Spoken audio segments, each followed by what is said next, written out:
After my husband's inheritance was divided, my daughter-in-law waved the keys. "The Miami mansion is ours, except that you lost, you useless old woman." The whole family laughed. I just smiled and said, "Actually, there's someone you need to meet first." She froze, as if her heart had stopped. At that moment, an unknown man walked through the door and they screamed, "What the hell? I'm glad to have you here. Follow my story until the end and comment the city you're watching from, so I can see how far my story has reached." I never thought my husband's funeral would be the last time I felt truly loved by my own family. 3 weeks later, sitting in that sterile conference room at Morrison & Associates law firm, I watched my son Michael avoid my eyes, while his wife Eleni practically vibrated with excitement beside him.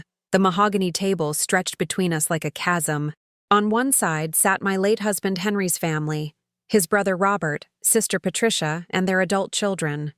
On the other side, Michael and Eleni, her manicured fingers drumming against her designer purse, and there was me, at the end of the table, feeling like an afterthought at my own husband's will reading. Attorney James Morrison cleared his throat and opened the thick folder before him. "Thank you all for gathering today. As you know, we're here to execute the last will and testament of Henry William Crawford, who passed away on October 15th. My heart still clenched whenever I heard those words. Henry had been everything to me for 42 years. The man who held my hand through 3 miscarriages before Michael was finally born. The man who worked double shifts at the steel mill so I could stay home and raise our boy. The man who never once made me feel like I wasn't enough, even when his family made it clear they thought he'd married beneath himself. I'll read the provisions in order," Morrison continued. His voice seemed distant, like he was speaking through water.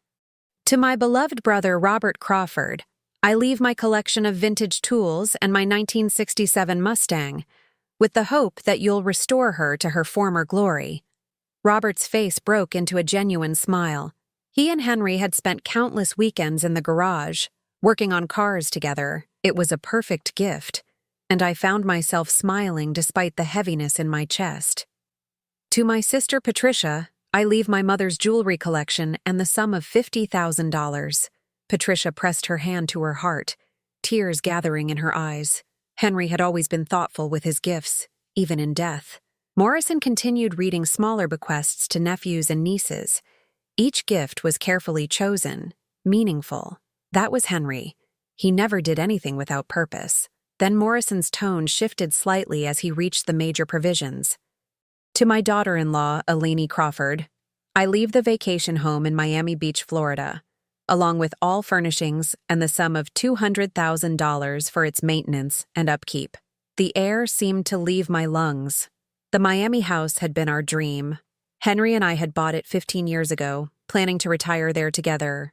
We'd spent every anniversary there, walking the beach at sunset, talking about growing old by the ocean. Eleni's sharp intake of breath cut through my shock. She gripped Michael's arm, her perfectly veneered smile stretching across her face. "Oh my God, Michael, the Miami house!" "And to my son, Michael Crawford," Morrison continued, "I leave the family home here in Cleveland, along with the rental properties on Elm Street, and the sum of $300,000. Our house. The home where Michael had taken his first steps, where I'd nursed him through childhood illnesses, where Henry and I had dreamed of watching our grandchildren play in the backyard. Gone. Just like that. The room felt like it was spinning. I gripped the edge of the table, trying to stay steady. This couldn't be right. Henry would never leave me homeless. We'd talked about our wills just 2 years ago, and he'd promised I'd always be taken care of. "And finally," Morrison said, his voice growing gentler, "to my beloved wife, Joanne Crawford, I leave all personal effects, photographs, and keepsakes, along with the sum of $25,000 and my heartfelt gratitude for a lifetime of devotion." $25,000. After 42 years of marriage, that's what I was worth. Less than Eleni got for a house I'd helped choose, helped decorate, helped pay for. The silence in the room was deafening. I could feel everyone's eyes on me, waiting for my reaction. My hands trembled as I reached for my purse, trying to maintain some semblance of dignity.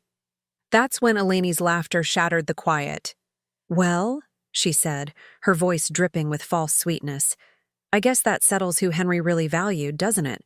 She turned to Michael, speaking loud enough for everyone to hear. Honey, should we start planning the renovations for the Miami place? I'm thinking we could turn the master suite into something more modern. Get rid of all those old-fashioned touches. Those old-fashioned touches were mine. The vintage wallpaper I'd carefully selected. The antique vanity where I'd gotten ready for countless romantic dinners with Henry. The reading nook where we'd spent lazy Sunday mornings with coffee and newspapers. Elaney, Michael said quietly, his voice strained. Maybe we could talk about this later. But she was just getting started. She stood up and walked around the table, her heels clicking against the marble floor like a countdown to my humiliation. Oh, Joanne, she said, placing her hand on my shoulder in a gesture that looked caring but felt like claws. I know this must be hard for you, but you have to understand. Henry knew what he was doing. He knew Michael and I could take better care of his legacy. Legacy. As if Henry was just a collection of properties and bank accounts. The Miami house needs young blood, she continued, her grip tightening on my shoulder. Someone who can really appreciate it. Someone who can throw proper parties, entertain the right kind of people. You understand, don't you? It's not really suited for someone your age anyway. The cruelty in her voice was like a physical blow. Around the table, Henry's family shifted uncomfortably, but no one spoke up. No one defended me. Elaney, please, I managed to whisper. Oh, don't worry about the family home either, she steamrolled on. Michael and I have so many plans. We're thinking of knocking down that wall between the kitchen and dining room, create more of an open concept, and honestly, the master bedroom is so dated. All those family photos everywhere. It's like living in a museum. She was talking about erasing me, erasing 42 years of memories, of love, of the life Henry and I had built together.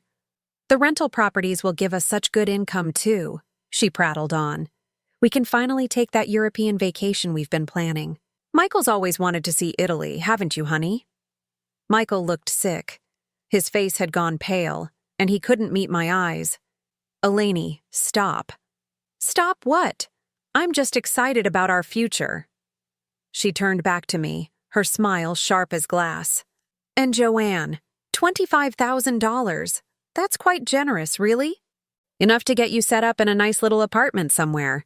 Maybe one of those senior living communities. They have activities and everything. The room spun around me. Senior living communities. She was talking about putting me away, out of sight, out of mind. The woman who had married my son was systematically dismantling my entire life, and she was enjoying every minute of it. But something inside me refused to break. Maybe it was Henry's voice in my memory, telling me I was stronger than I knew. Maybe it was pure stubbornness. Whatever it was, I felt my spine straighten.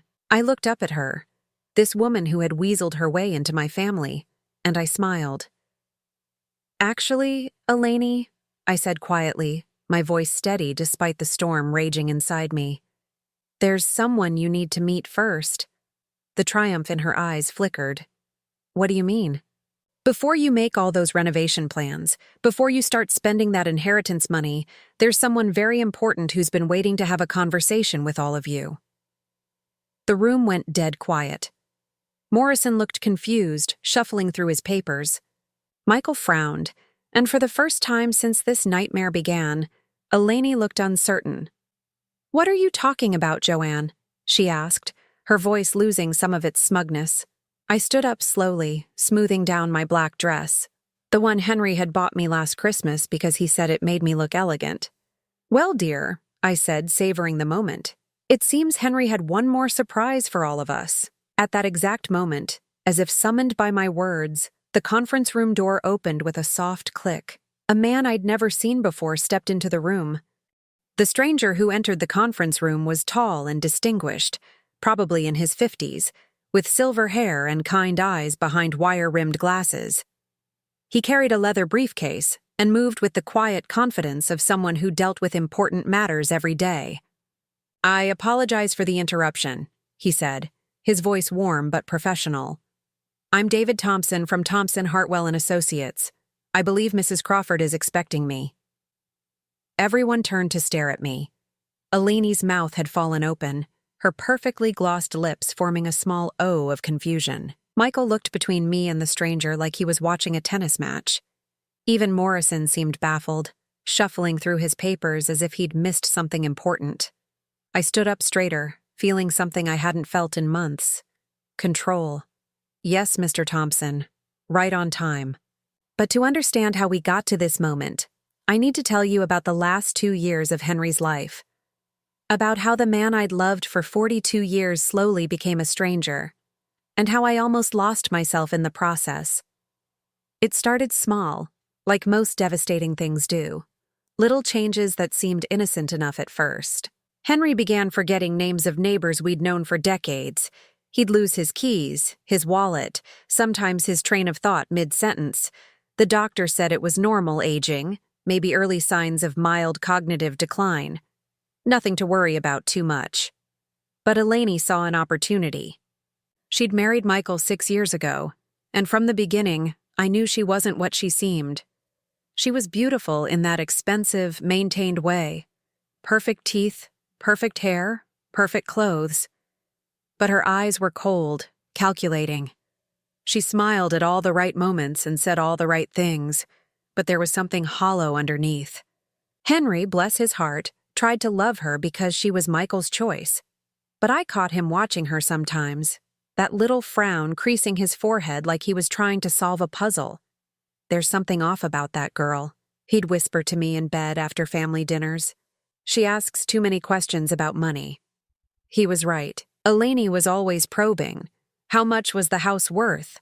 What were Henry's retirement savings? Did we have life insurance?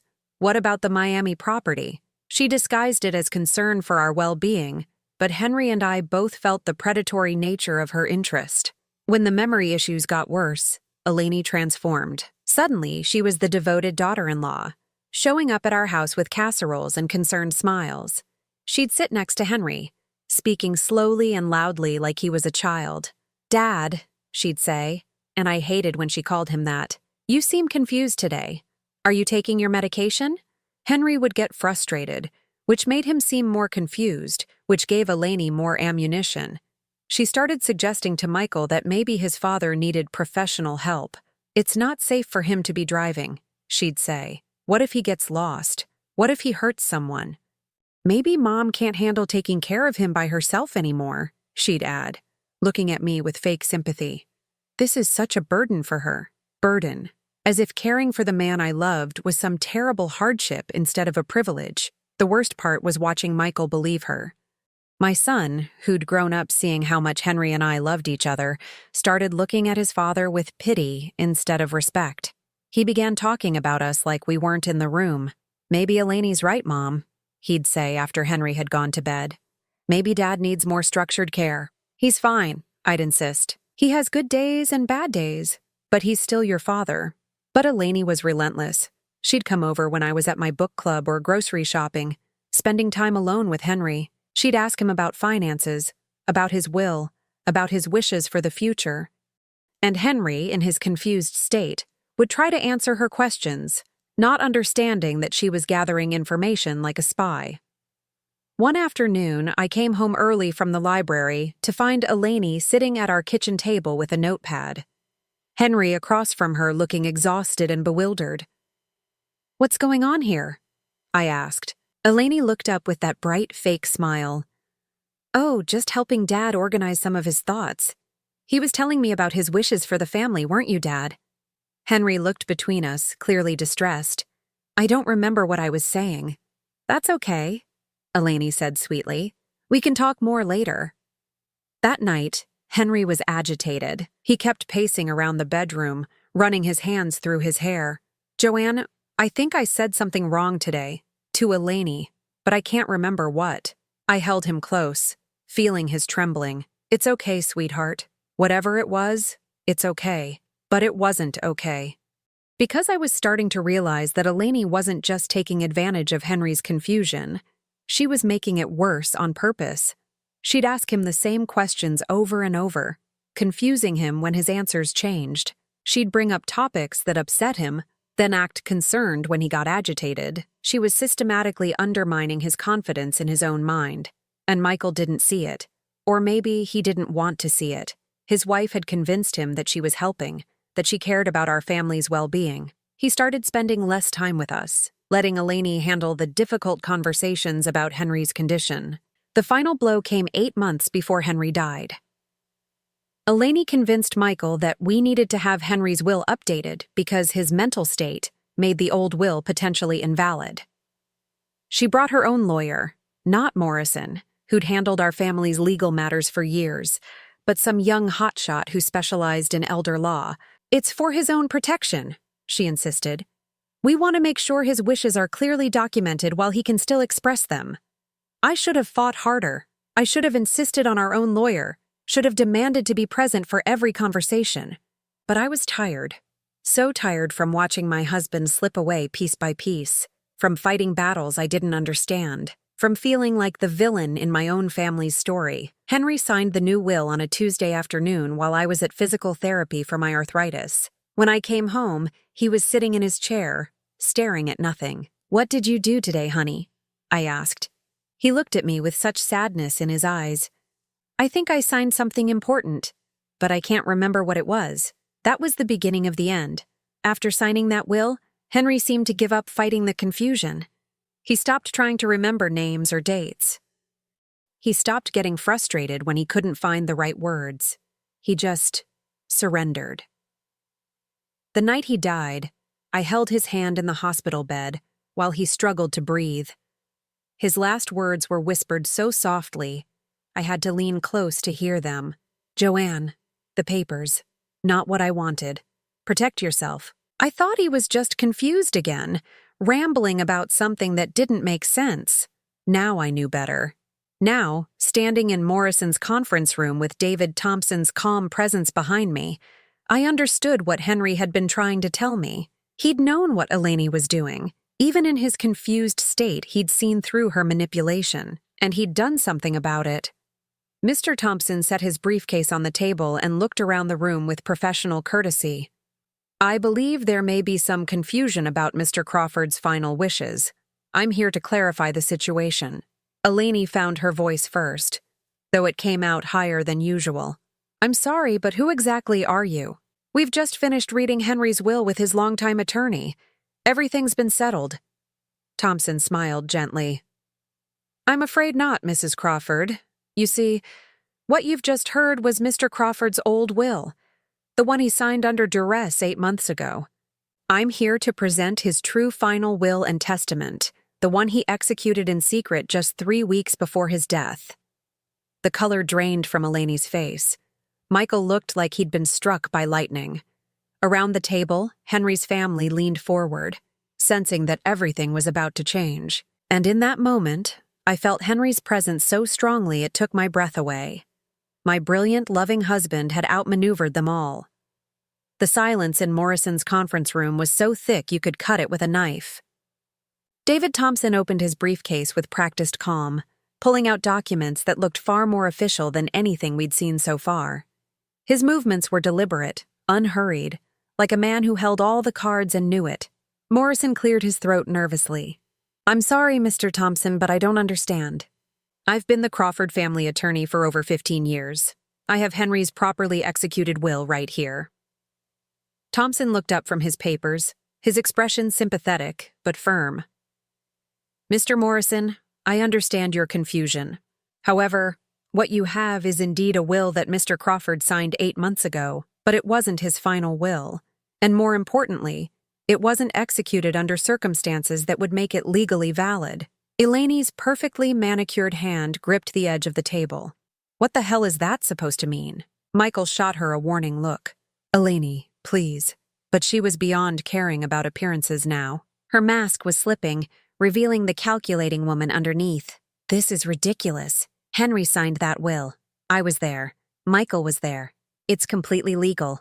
Thompson nodded thoughtfully. "You're quite right that Mr. Crawford signed a document 8 months ago. However, Mrs. Crawford, the younger Mrs. Crawford, I should inform you that under Ohio state law, a will signed by someone under undue influence or lacking mental capacity can be deemed invalid." The words hung in the air like a storm cloud about to burst. I felt my heart hammering against my ribs. hope and fear warring in my chest. Could this really be happening? Had Henry somehow found a way to protect me from beyond the grave? That's preposterous, Eleni snapped. Henry was perfectly capable of making his own decisions. Ask anyone in this family. Thompson's smile was gentle but steel underneath. Actually, Mrs. Crawford, that's exactly what we did. He pulled out a thick folder and opened it to reveal what looked like medical records. 3 weeks before his death, Mr. Crawford contacted me through a mutual acquaintance. He was quite concerned about certain pressures he'd been experiencing regarding his estate planning. My hands started trembling. I remembered those last weeks, how Henry had seemed more agitated than usual, how he'd asked me strange questions about whether I trusted certain family members. I'd thought it was just the confusion getting worse. Mr. Crawford asked me to arrange for a comprehensive mental evaluation by Dr. Sarah Chen, a geriatric psychiatrist with over 20 years of experience in capacity assessments. Thompson pulled out another document. Dr. Chen's evaluation, conducted over 3 separate sessions, concluded that while Mr. Crawford did have some memory issues consistent with early-stage dementia, he retained full testamentary capacity. He understood the nature and extent of his property. He understood the natural objects of his bounty, that's his family members, and he was able to form a rational plan for the disposition of his estate. Morrison leaned forward, his professional curiosity overriding the awkwardness of the situation. And this evaluation was conducted recently? 2.5 weeks before Mr. Crawford's death, Thompson confirmed. Dr. Chen was very thorough. She also noted signs that Mr. Crawford felt he had been pressured or manipulated in previous legal decisions. Her report specifically mentions his distress about a will he'd signed months earlier that didn't reflect his true wishes. I thought I might faint. Henry had known. Somehow, through all the confusion and manipulation, he'd known what was happening to him and he'd fought back. Eleni was on her feet now, her face flushed with anger and panic. This is impossible. You can't just waltz in here with some fake documents and overturn a perfectly legal will. I won't let you destroy this family over some senile old man's delusions. The cruelty in her voice cut through the room like a blade. Around the table, Henry's family recoiled from her words. Even Michael looked stricken by his wife's callousness. But Thompson remained unflappably calm. Mrs. Crawford, I understand you're upset. These situations are always difficult. However, I should point out that questioning Mr. Crawford's mental state actually supports our position. If he was as incapacitated as you suggest, then the will you've just heard read would itself be invalid due to lack of capacity. Eleni's mouth opened and closed like a fish out of water. She'd just undermined her own argument. Thompson continued with professional precision. Furthermore, Dr. Chen's evaluation included several sessions where Mr. Crawford discussed his previous will. He was quite clear that he'd felt pressured to sign it, that certain family members had made him feel guilty about providing for his wife, and that he'd been told repeatedly that his memory problems meant he couldn't trust his own judgment about family matters. Each word hit Eleni like a physical blow. Michael had gone pale, staring at his wife like he was seeing her for the first time. Henry specifically told Dr. Chen, Thompson went on, that he'd been made to believe that his wife couldn't handle inheritance responsibilities, that she was too old to manage properties, and that the younger generation would be better stewards of his legacy. He was quite distressed about having betrayed his life partner under this pressure. Tears were streaming down my face now. Henry had remembered, despite everything they'd done to confuse him, to make him doubt himself, he'd remembered what mattered most. Thompson opened his briefcase again and withdrew a sealed envelope. This is Mr. Crawford's true final will, executed properly under Ohio law with Dr. Chen serving as one witness and myself as another. It was signed in my office with full video documentation of Mr. Crawford's mental clarity and understanding of his decisions. Morrison looked like a man watching his entire career crumble. I had no idea. Mrs. Crawford, the younger Mrs. Crawford, she brought me the first will, said it needed to be updated for Henry's protection. She seemed so concerned about his welfare. I'm sure she did, Thompson said dryly. Mr. Crawford was quite specific about that manipulation as well.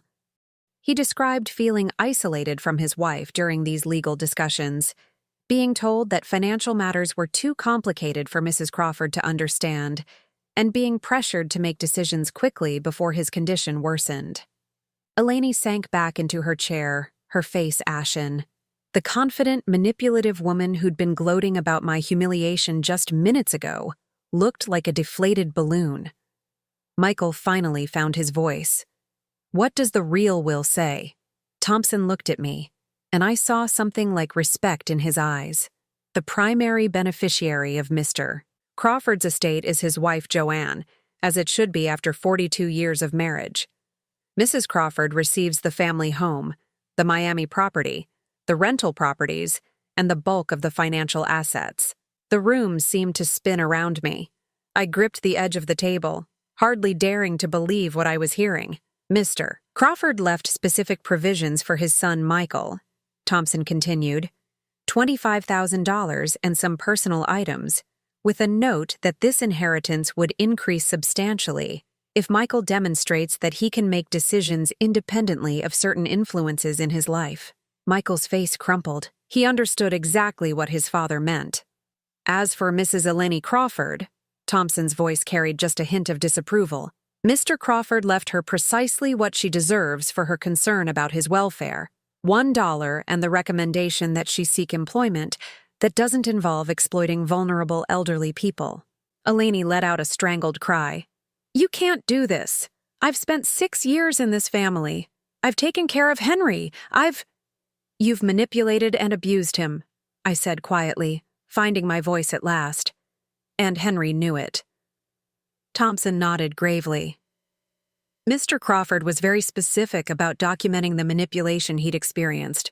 He provided detailed accounts of being pressured during his vulnerable moments, of having his memory problems weaponized against him, and of watching his wife be systematically excluded from family decisions about their shared life. He pulled out one final document. In fact, he was so concerned about potential challenges to his will that he recorded a video statement explaining his decisions. "Would you like to see it?" The question hung in the air like a challenge. Around the table, everyone held their breath, waiting to see if they were brave enough to hear Henry's voice from beyond the grave, speaking his truth about what they'd all allowed to happen. Eleni was shaking her head frantically. No, this is all lies. Henry loved me. He trusted me. I was the only one who understood what he needed. But Michael was staring at Thompson with something like desperate hope. "Yes," he whispered. "I want to see it. I need to see it." And so we prepared to hear from Henry one last time. David Thompson set up a small tablet on the conference room table with the reverence of someone handling sacred relics. The screen reflected the overhead lights as he adjusted the angle so everyone could see clearly. My heart hammered so hard, I was sure the whole room could hear it. In moments, I would see Henry again, hear his voice, watch him speak his truth. This video was recorded 2 weeks before Mr. Crawford's death, Thompson explained, his finger hovering over the play button. He was very insistent that his family understand his decisions, particularly if anyone attempted to challenge his will. Eleni had shrunk back in her chair like she was trying to disappear entirely. Michael leaned forward, his face a mixture of dread and desperate hope.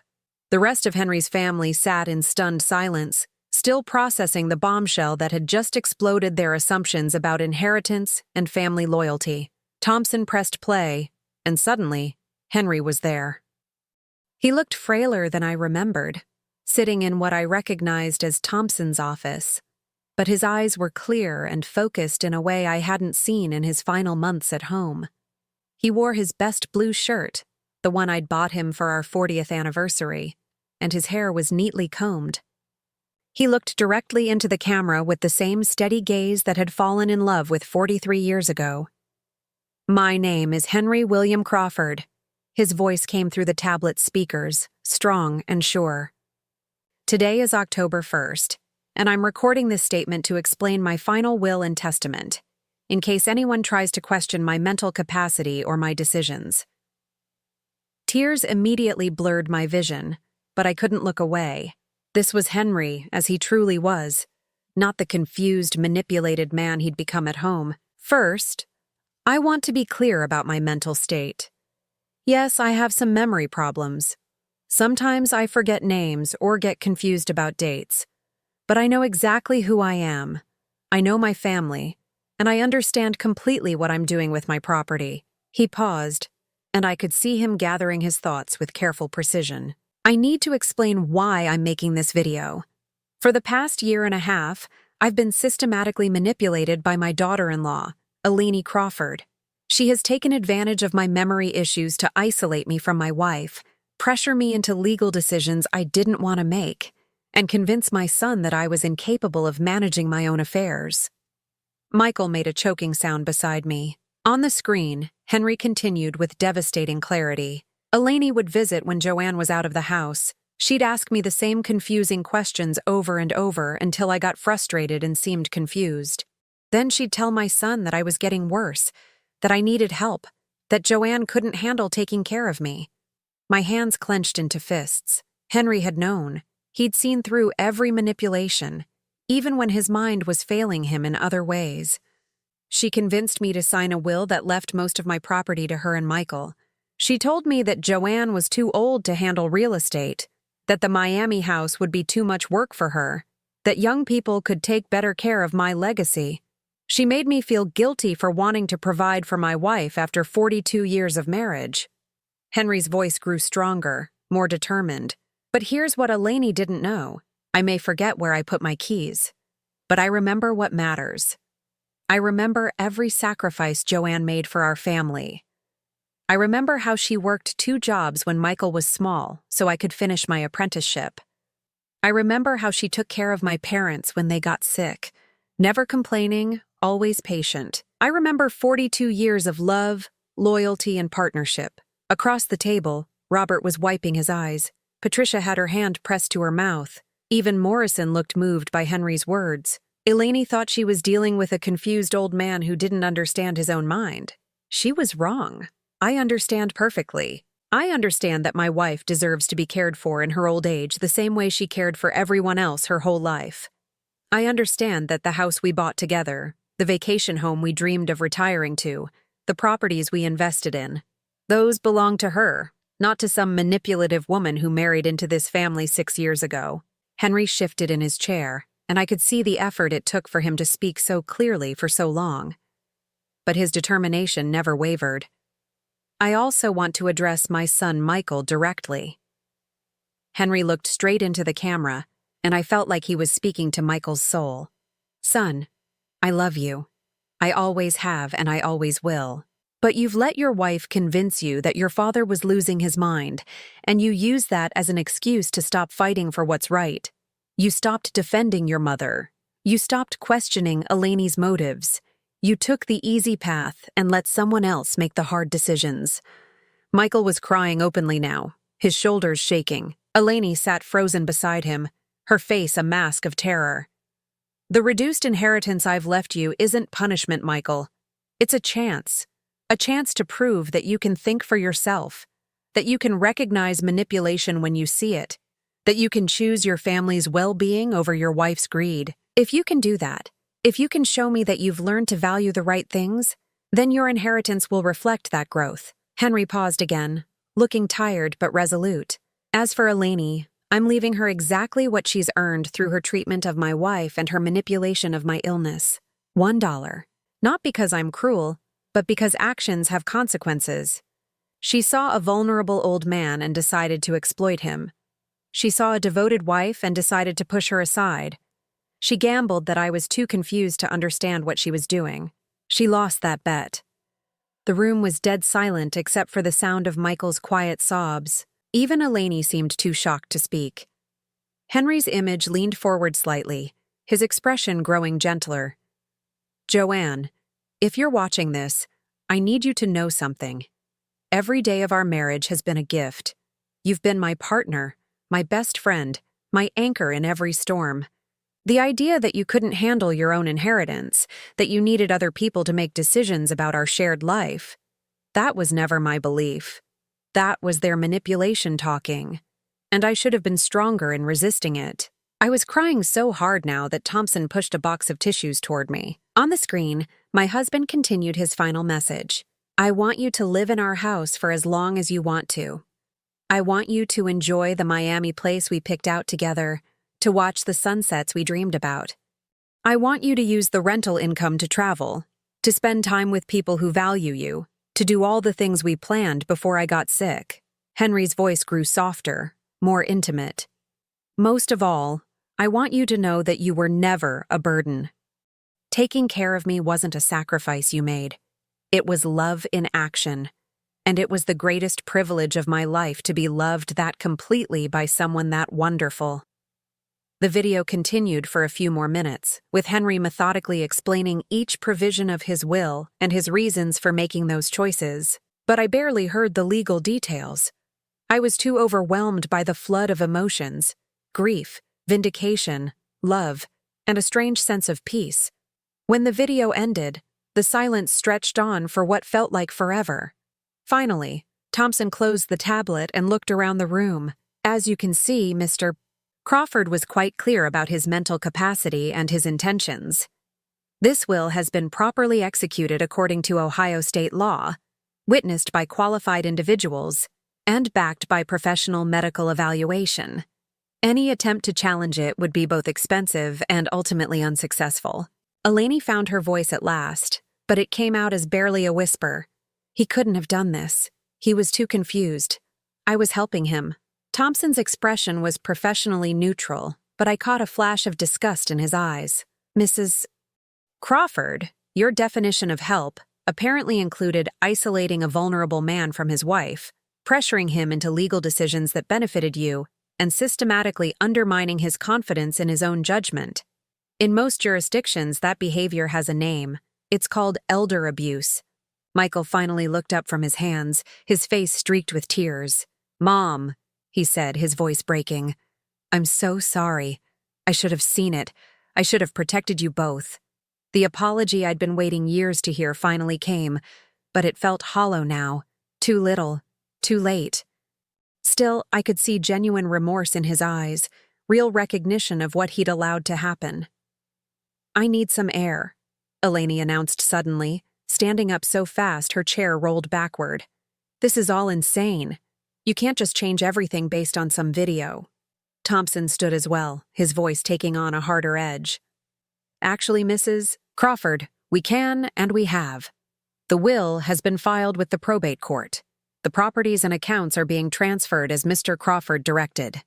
You have no legal standing to challenge these decisions, and frankly, any attempt to do so would likely result in a countersuit for elder abuse and undue influence. Eleni looked around the room like a trapped animal, seeking support she wasn't going to find.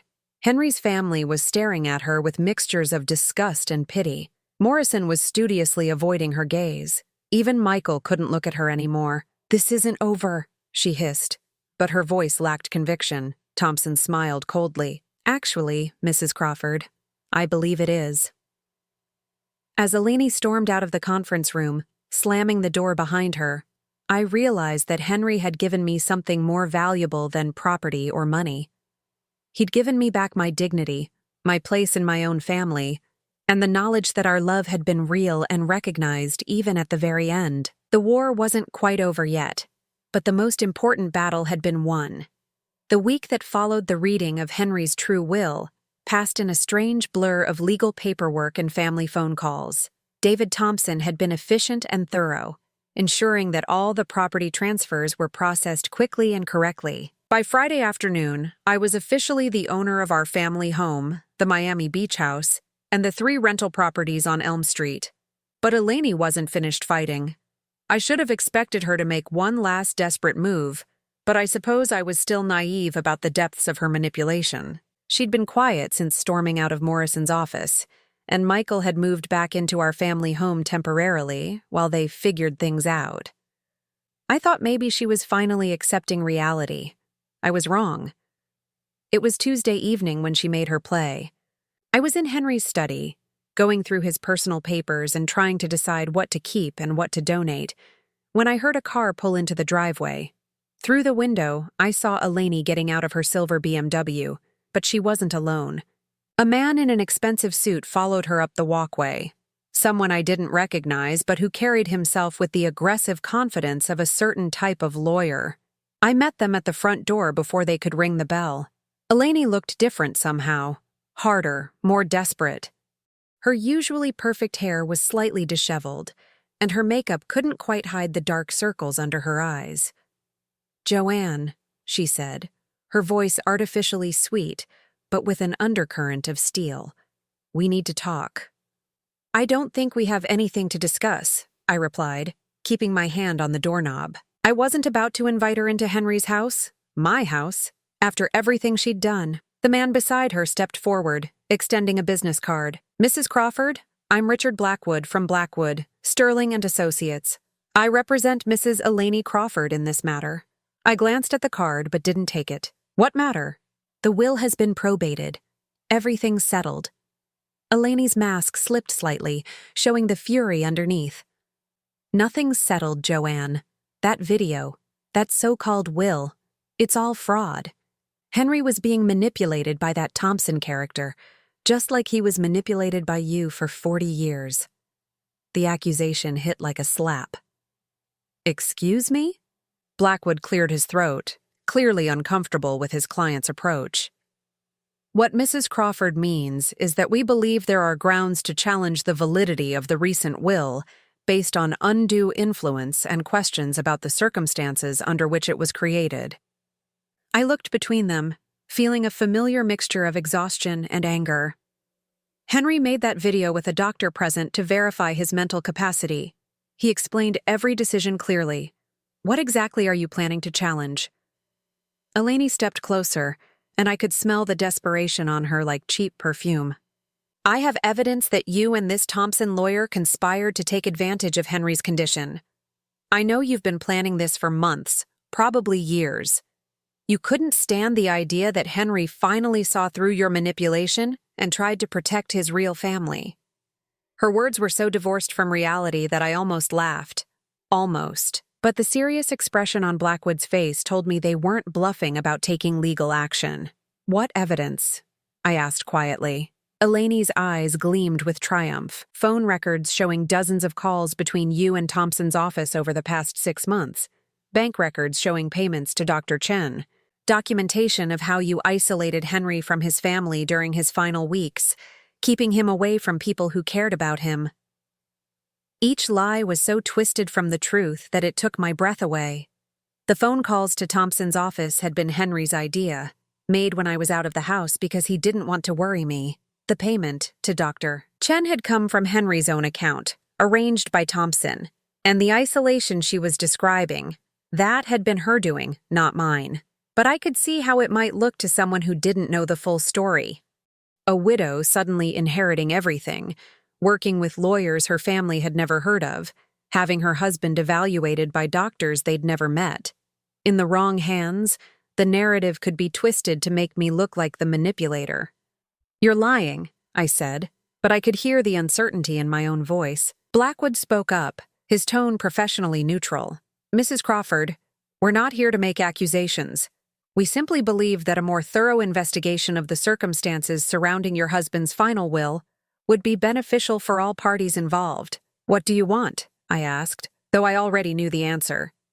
Eleni smiled, and it was the cold, calculating expression I'd seen so many times before. "A settlement. We split everything 50-50.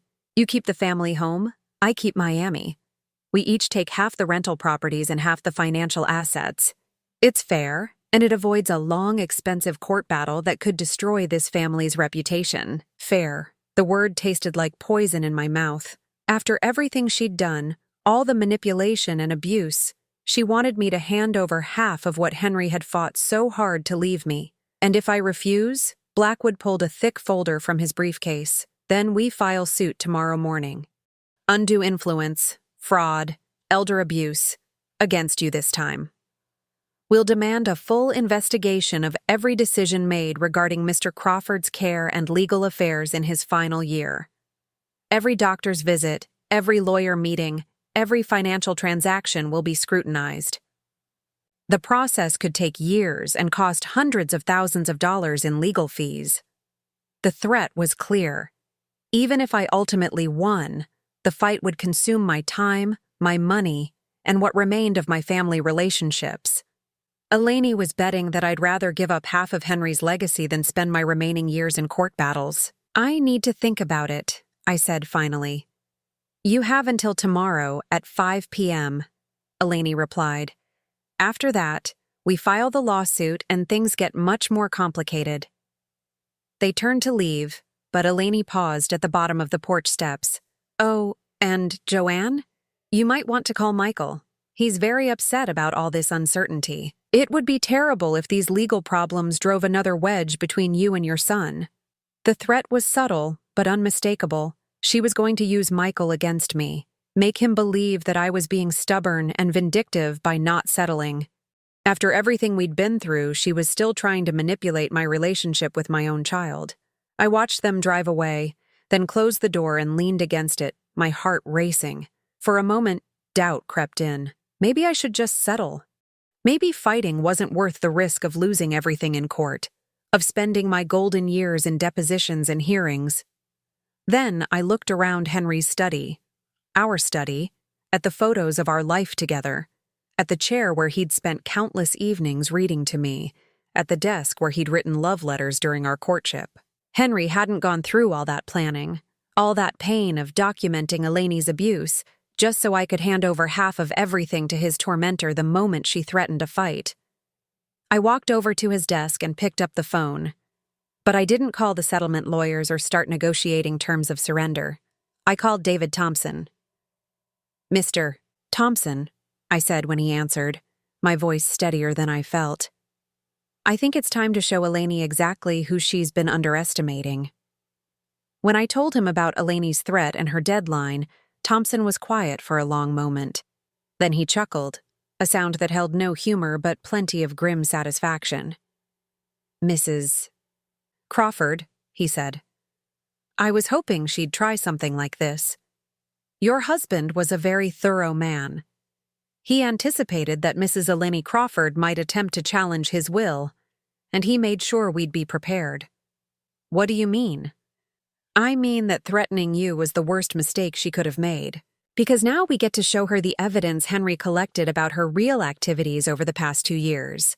Evidence that makes undue influence look like a parking ticket compared to what she's actually guilty of." As Thompson explained what Henry had been documenting in secret, I felt something I hadn't experienced in years. The thrill of being on the winning side of a fight that actually mattered. Eleni thought she was checkmating me with her threats and ultimatums. She had no idea that Henry had been playing chess while she was still learning checkers. Tomorrow at 5 p.m. was going to be very interesting indeed. Wednesday at 4:30 p.m., I sat in David Thompson's conference room with a calmness I hadn't felt in years. Thompson had spent the morning showing me exactly what Henry had been documenting during those final months, evidence so damning that even Eleni's expensive lawyer would have to recommend immediate surrender. Henry hadn't just been aware of Eleni's manipulation, he'd been systematically recording it. The folder Thompson spread across the table contained audio recordings from a small device Henry had hidden in his shirt pocket during Eleni's caring visits. Hours of her voice, sometimes sweet and concerned, sometimes frustrated and cruel, always probing for financial information and ways to undermine my relationship with my own husband. "Your wife doesn't understand business matters, Dad. It's better if we handle these complicated decisions. Don't tell Joanne about this conversation. She gets so worried about money, and stress isn't good for someone her age. You know she's been making mistakes with the household accounts. Maybe it's time to think about who should really be handling your finances." Each recording was time-stamped and documented. Henry had also kept detailed notes about how he felt before and after these sessions, how Eleni would time her visits for when I was out, how she'd ask the same confusing questions repeatedly until he became agitated. But the most damaging evidence was what Thompson showed me next, a series of emails between Eleni and someone named Marcus Rivera, discussing investment opportunities that would be available once she gained control of the Crawford assets. "She was already planning how to spend your husband's money before he was even dead," Thompson said grimly. "These emails discuss liquidating the rental properties, selling the Miami house to developers, and investing the proceeds in her boyfriend's construction business. Boyfriend. The word hit me like a physical blow. While she was playing the devoted daughter-in-law, Eleni had been conducting an affair and planning to use Henry's estate to fund her lover's business ventures. At exactly 5 p.m., Eleni arrived with Blackwood and another man I didn't recognize. Probably another lawyer to help intimidate me into settling. She walked into the conference room with the confidence of someone who believed she held all the cards. That confidence evaporated the moment Thompson pressed play on the first audio recording. Eleni's own voice filled the room. "Dad, you need to understand that Joanne can't handle this kind of responsibility. She's getting older, and frankly, she's never been very bright about financial matters. It would be cruel to burden her with decisions she can't understand." The color drained from her face as she heard herself systematically undermining a devoted wife to her confused husband. Blackwood looked like he wanted to crawl under the table. The third lawyer was frantically taking notes, probably calculating how quickly he could distance himself from this disaster. "This is illegal recording," Eleni whispered. "You can't use this." Thompson smiled coldly. "Actually, Ohio is a one-party consent state. Mr. Crawford had every right to record conversations in his own home, especially when he felt he was being manipulated or abused." He played the next recording, where Eleni's mask slipped completely and her true feelings about our family came pouring out. "Honestly, Dad, I don't know how you've stood being married to such a pathetic woman for 40 years. She's like a little mouse, scurrying around, never contributing anything meaningful. Michael and I could give you the kind of life you deserve." Hearing her talk about me that way, hearing the contempt in her voice for my husband and our marriage, I felt something cold and final settle in my chest. Any possibility of forgiveness, any chance of family reconciliation, died in that moment. But Thompson wasn't finished. He pulled out the printed emails between Eleni and Marcus Rivera. "This is what Mrs. Eleni Crawford was really planning," he said, sliding the papers across to Blackwood. "An affair with Mr. Rivera, liquidation of the Crawford estate, and investment in construction projects that would benefit her personally while leaving the family with nothing." Blackwood read the emails, his face growing paler with each page. When he finished, he set the papers down and looked at his client with something approaching horror. "Eleni," he said carefully, "I think we need to discuss our options privately." But Eleni was past caring about legal strategy. She was trapped and desperate people make terrible decisions. "You think you're so smart," she hissed at me. "You think you've won something, but you're still just a pathetic old woman who's going to die alone while I'm young enough to start over." Thompson leaned forward. "Mrs. Crawford, I'd strongly advise you to stop talking." But she couldn't stop. Years of hidden resentment came pouring out like poison from a lanced wound. "Do you want to know the truth?" Henry was relieved when he signed that first will. "He told me he was tired of pretending you were still the woman he married. He said you'd become a burden, a sad old woman clinging to a man who'd outgrown you." The lie was so cruel, so calculated to hurt me, that it actually had the opposite effect. Instead of devastating me, it revealed the depths of her cruelty and made me feel sorry for her. This was what she'd become. A woman so consumed with greed and selfishness that she'd say anything to wound someone who'd never done her harm. "Are you finished?" I asked quietly. My calm seemed to unnerve her more than anger would have. She'd expected me to break down, to fight back, to give her some emotional satisfaction. Instead, I just looked at her with pity. Thompson cleared his throat. "Given what we've heard today, I think it's time to discuss the real terms of this situation. Mrs. Eleni Crawford, you have exactly 2 choices. You can sign a document agreeing to never contest Mr. Crawford's will, never contact Mrs. Joanne Crawford again, and accept your $1 inheritance with grace. In exchange, we won't pursue criminal charges for elder abuse or report your fraud attempts to the State Bar Association.